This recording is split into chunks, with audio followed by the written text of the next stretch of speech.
안녕하세요. 김미수 원장입니다. 오늘은 간장에 대해서 이야기 나눠볼 건데요.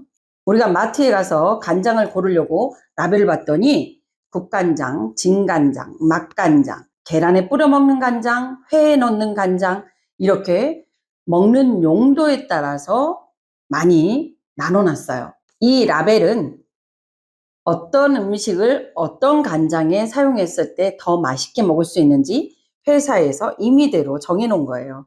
이런 맛도 중요하지만 이 간장이 어떻게 만들어지고 어떤 기준으로 선택을 해야 되는지 이 부분에 대해서 이야기 나눠볼까 해요.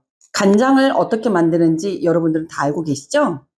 콩을 푹 고아서 벽돌처럼 네모난 메주를 만들어서 볏짚에 매달아 놓으면 그 메주에 좋은 곰팡이, 효모들이 발효를 한 걸 일정 시간이 지나면 소금물에 푹 담궈서 또 발효를 시키고 난 이후에 콩은 건져내서 된장이 되고 남은 그 소금물이 간장이 되는 거예요.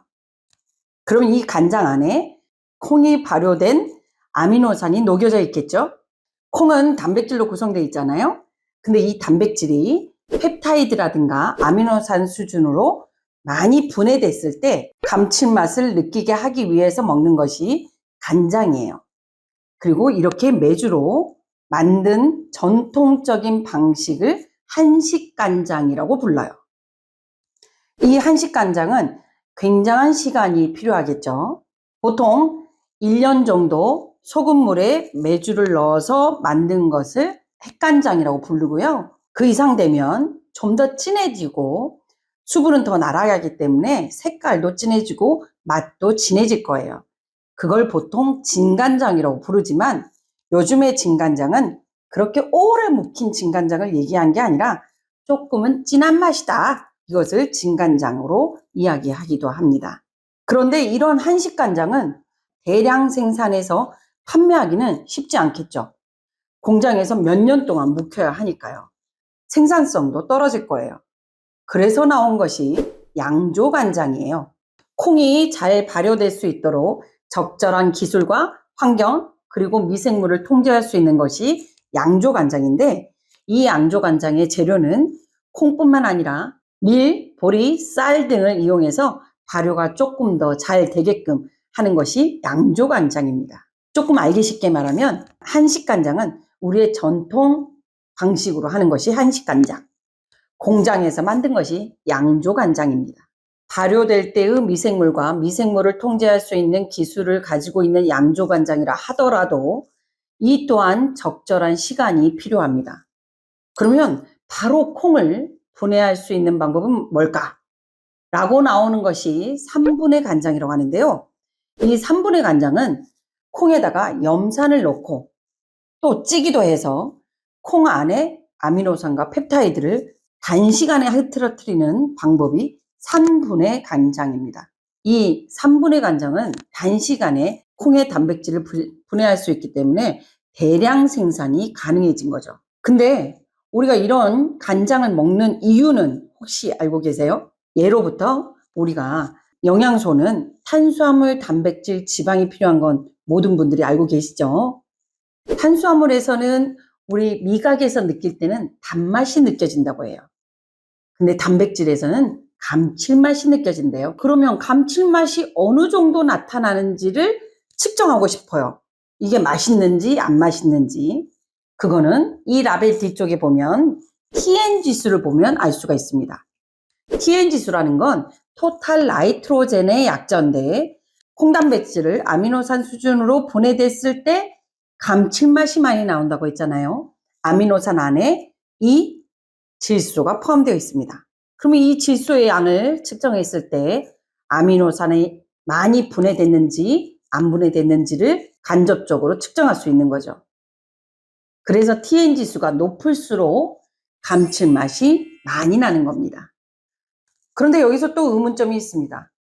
염산을 이용해서 단백질을 빨리 분해하는 것이 3분의 간장이라고 얘기했는데 염산으로 분해하는 것이 훨씬 더 많이 단백질이 아미노산으로 분해되지 않을까요? 그래서 3분의 간장이 TN 지수가 높습니다. 그런데 또 여기서 염산으로 분해하다 보니까 거기서 약간의 안 좋은 성분이 나올 수도 있다고 합니다. TN 지수를 보면 1.0 이상이면 표준, 1.3 이상이면 고급, 1.5 이상이면 특급 간장으로 분류를 합니다. 조금 수치가 높은 것이 감칠맛이 좀 더 있다는 거 기억해 두세요. 근데 이렇게 3분의 간장이 아주 간편한데 염산으로 단백질을 분해시키고 그러면서 또 찌기도 하는데 이 과정에서 3-MCPD라는 환경 호르몬이 나온다고 합니다. 원래 우리나라에서는 3-MCPD가 0.3 정도 나왔을 때를 기준으로 측정을 했었는데 2002년에 0.02 이하로 유럽연합 기준으로까지 까다롭게 관리하고 있다고 하니까 그 또한 너무 걱정하지 않으셔도 됩니다. 하지만 이런 게 있다라는 것은 알고 계셔야겠죠. 2020년 10월에 식약처에서 된장에서 아플라톡신이 발견됐다라는 발표를 한 적이 있었는데요. 이 아플라톡신은 소량만 있어도 DNA 변형을 일어날 수 있는 아주 나쁜 독성 물질이죠. 하지만 또 우리 집에서 담그는 된장은 한두 달 담궈가지고 발효시키는 게 아니라 길게는 몇 년, 10년 이렇게도 발효를 시키다 보니까 이 아플라톡신이라는 이 독성 물질도 분해되어 버립니다. 그래서 보통 1년 정도 집에서 분해된 된장에서는 발견이 잘 안 된다고 합니다. 그러니 너무 또 걱정하지 않으셔도 되는데요. 우리가 콩을 드러낸 것이 된장이라면 거기서 남은 국물이 간장이라고 했잖아요.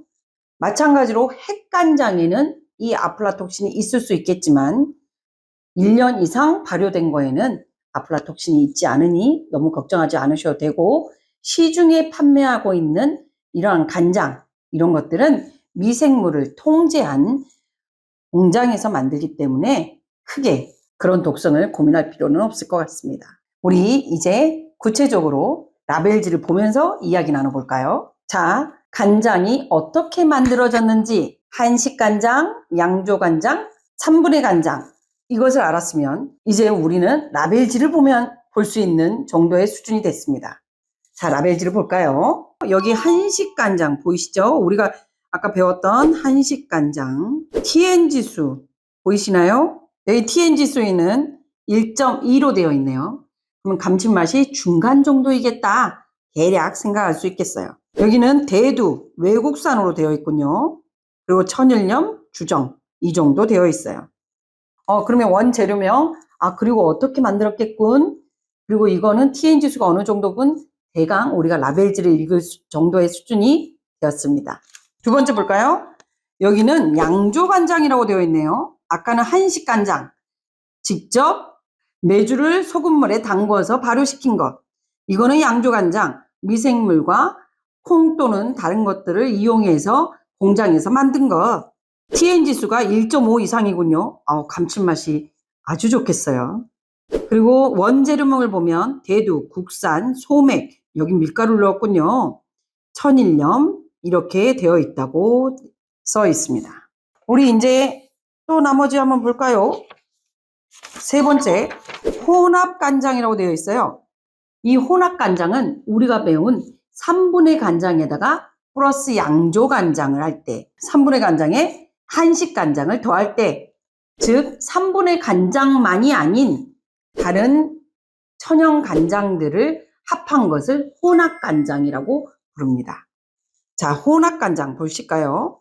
여기 TN지수 1.3 이상 이것도 감칠맛이 중간 정도는 되겠군요.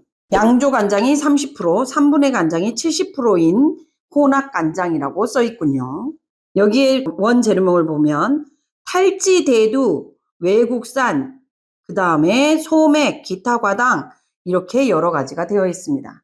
그럼 여기서 탈지 대두는 뭘까요? 대두는 알겠는데 탈지 대두는 대두에서 지방을 빼고 단백질만 있는 것이 탈지 대두입니다. 그럼 여기서 지방을 뺄 때는 또 다른 화학 성분을 이용하겠죠. 거기에서 또 약간의 안 좋은 물질이 나올 수 있다라고 보고는 되어 있으니 알고만 계십시오. 그래서 그냥 탈지 대두보다는 대두로 된 것이 훨씬 더 건강에는 도움이 되겠죠. 몸에 좋은 간장을 조금 더 건강하게 선택하실 수 있는 데에 도움이 되셨으면 좋겠습니다. 지금까지 김미소 원장이었습니다. 감사합니다.